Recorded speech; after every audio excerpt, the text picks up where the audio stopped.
ان الحمد للہ والصلاۃ لرسولہ اما بعد۔ رمضان المبارک کا ایک خاص تحفہ ہے، وظیفہ ہے، اور وہ کیا ہے کہ اس پورے مہینے کے اندر 4 چیزوں کی کثرت کی جائے۔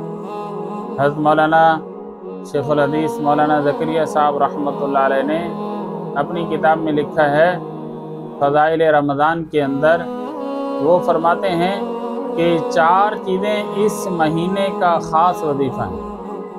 نمبر 1، لا الہ الا اللہ کو کثرت سے بولنا، اور نمبر 2، اپنے گناہوں کی معافی مانگنا، اور نمبر 3، اللہ تعالیٰ سے جنت کا سوال کرنا، اور نمبر 4، جہنم سے پناہ مانگنا۔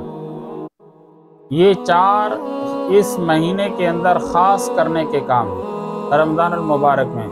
اس لیے یہ ایک جملہ ہے، اس کو آدمی یاد کر لے اور سارا دن پڑھتا رہے۔ کیا؟ نشہد ان لا الہ الا اللہ، نستغفر اللہ، نسألک الجنہ ونعوذ بک من النار۔ نشہد ان لا الہ الا اللہ، نستغفر اللہ، نسألک الجنہ ونعوذ بک من النار۔ پھر سن لیں، نشہد ان لا الہ الا اللہ، نستغفر اللہ، نسألک الجنہ ونعوذ بک من النار۔